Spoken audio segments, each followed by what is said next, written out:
Hi, everybody. Welcome back to Critical Mass. Well, we decided to do a little earlier episode. Now that we have Mark here with us again, we're going to talk about Stargirl. We watched episode 2. Paul's seen it, Mark's seen it, and we're going to tell you what we think about it and if we're even going to consider watching any more episodes.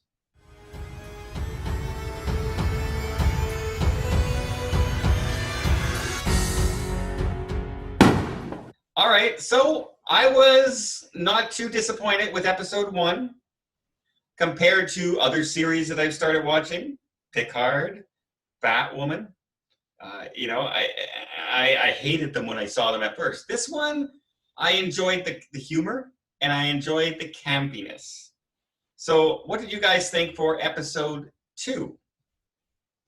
Did you enjoy it? Do you think it got worse, better, the same? What do you think? What do you think, Paul? Me first? Well, let's say what episode 2 focused on. Go for it. Okay, episode 2 was, we know that she's got the power to wield the staff, and now she has an encounter with a bad guy. This bad guy wants to find out who she is, and is assembling the other bad guys to take care of the issue. And that's what's happening in episode 2. But I'd really like to hear Mark's opinion of what he saw first. Okay, well, there are some aspects that I liked about it, and of course there's some aspects that I wasn't crazy about. I'm not crazy about a lot of the CGI effects with the staff. I'm not crazy about and this might be part of the lore in the comic books. I have no idea, but the fact that the staff itself has a mind of its own. I'm over that. I don't like it. It would be cool if, she had a bond with the staff where she could wield it really well, but the fact that the staff is like talking to her, that is dumb. Now, I did like the character development of Wilson when he's in this big strike robot, where he's actually coming out and he's practicing his moves and building it. And it's a lot of failures and getting better, and some you can see the development, where in a lot of things you no longer see the development. Like when she touches the staff and all of a sudden she knows how to do acrobats around it, and doesn't have to practice with it as much as the montage of him walking out into the field and working on his on the robot arms and everything else. And I know it was meant to be comedic, but there was more character building in that montage than a lot of series have shown their main characters in years. Now, don't forget, we did have her montage on top of the building at one point, learning to jump on the staff and to wield the staff. Remember, they said to practice. And she is a gymnast. So we did have that scene as well. It's just the robot one stands out because of the comical nature that it did, right? But did anyone have this Iron Man vibe while watching that? Almost the same. Remember when Iron Man always tries his things at the beginning and they all backfire? And to me, that's the exact same scenario I was watching with the robot. It was a little reminiscent of that, yeah. Yeah, I didn't have a problem with it though. As for the staff kind of being like a puppy dog kind of thing, I actually enjoy that. That's one of the things I like. Having a mind of its own, so she can't really control it like a weapon because it's a creature, and she's going to have to learn to work with that relationship. I like that. And the staff is more cocky than she is. Yeah. As for the Wilson in the robot, I don't know. Like, I don't understand how something could hit the robot in the head, and then you see Wilson go like this on his face. Like, it didn't hit him in the face. The head's way up here. But it shook the robot around and sort of like you're in a car accident. I don't know. He was reacting like everything that happened to the robot happened to him. Now, maybe he's made some kind of connections to his body that makes him feel everything like it would, which would be dumb. But because, hey, maybe if I'll put sensors on, so if it feels like my arm's being ripped off, I can feel that. That would be just dumb, right? I know. Why would anyone put that in there? Well, they made a point of showing when he's getting shaken around inside. They made a point of showing him getting shaken around and hitting pieces So I can see where he's getting hurt. Yeah, and in this episode too, there is a fight scene with one of the bad guys, and at one point you see him take out his big weapon, the arm, and it turns like this, and he's getting ready to fire it, and the music comes up and louder, and he shoots it off, and the guy just stops it with his brain, turns it around, and shoots it back at him. So the big climactic, no matter what he did, just really didn't work, right? But which was it's a pretty big character plot point realization. Yeah. Yeah. So it was all right. Sidekick. In this movie.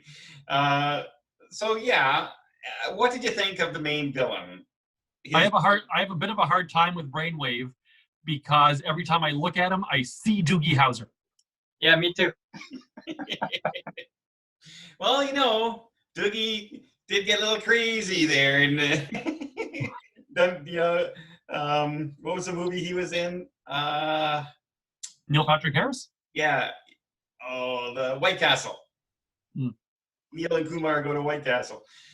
He's a crazy guy in that one. And I love Neil Patrick Harris. I think he's a great actor, and I love watching his stuff. But I see the character Doogie Howser as a grown-up when I watch the main villain in this series. It's funny you say that. I remember the space movie Starship Troopers. Neil Patrick Harris plays a guy who uses his mind. That's right. That's right. Yeah. That might be where you're getting that from. There's Brainwave for you. There's Brainwave's inspiration. I'm getting a little bit tired of how. Go ahead, Paul. I'm getting a little bit tired of how slow Brainwave talks. Are you sure? That's how all villains talk.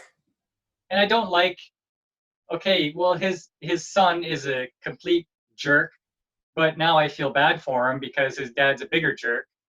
I don't want to feel bad for the bad guys. No? Well, you can still feel sorry. You don't need to feel sorry for them because they're both jerks in their own way. Just one has superpowers and the other doesn't. And his father is very disappointed in him for not having superpowers. Yeah, one of the lines that stood out for me when he was schooling his son is, "You don't steal from family." Yeah. And I'm thinking, it's okay to steal from everyone else then? Yeah. Is that the lesson here? That is, because he's a villain. Yeah. Bad guy. But they set it up at the end of that show that more villains show up to the town. So here's the thing. Are you willing to stick through this and watch more? Was episode 1 and 2 good enough to keep going in this series for you? I think I'll continue. I'll watch at least. I'll watch episode 3. How about you, Paul? I think if you're ranking this in who should be watching this, okay, you got something like Riverdale here, and then you have Sabrina the Teenage Witch, and then you have Stargirl, and just below Stargirl is like Wizards of Waverly Place from Nickelodeon. So Saved by the Bell, that kind of thing. Yeah, like this is complete preteen or tween movie kind of stuff. I don't think it's for me. This is geared completely towards kids, and I think it's probably time for me to call it quits on this one. They may mature the characters. You haven't even met the other good superheroes yet. Yeah, but I have seen how campy it is, and I know you like campy. I don't necessarily like campy unless it's followed up with some really good comedy and acting, and I just haven't seen that yet. Okay. Well, I see where you're going with that, but we're 2 episodes in. I found that the little brother was it Mike? I found Mike is a pretty good character. He's funny. Except so far, like if he's not included in any development going forward, then you see him for about 30 seconds an episode. I really like him, and I want to see a lot more of him because he's super funny, but we don't. What I find a little bit funny, and I don't know if they're doing this on purpose or if it just happens to be, but every time he's talking about, I've got to keep you and your mother safe, and Mike. He's always an afterthought. Yeah, anything with Mike is great. We like Mike. Be like Mike. Like, Well, I'm going to give it another episode at least. I know it's not a particular right now at this time. There's not a lot out there to watch. I just finished Star Force. All 10 episodes came out at once, so I'm done. It came out Friday. Today's Saturday. I'm done. This is coming out at least once a week. It gives me something to have once a week to check out. And so I'll keep doing it. I think Mark's going to give it another try. Paul, give it one more try. Give it episode 3. You can do it. You can do it. Okay, I'll do one more, and I'll even go into it with an open mind.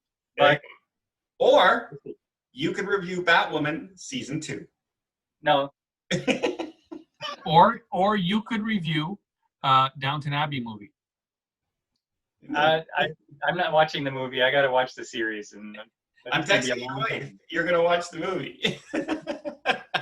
But there's also a new series out there, everybody. Now, we're going to check out Stargirl. Another one out there now on Netflix, and that is the one on the train. Oh, Snowpiercer. Snowpiercer. There's a new series out there, Snowpiercer, based on the movie, the train that stuck after the world freezes over, and different societies on a 200 and some car length train. And it's a very, very violent movie. And so far the series doesn't seem like it's going to shy away too much from that. I've only seen a couple episodes, but maybe next time we come back, we'll review a little bit of that and see if it's worth watching for you guys as well. So stay tuned for that. Until next time, maybe check out some more of our content down below. Lots of trivia. Bet you can't do as well as I do, because I cheat. So next time, we'll see you on the channel.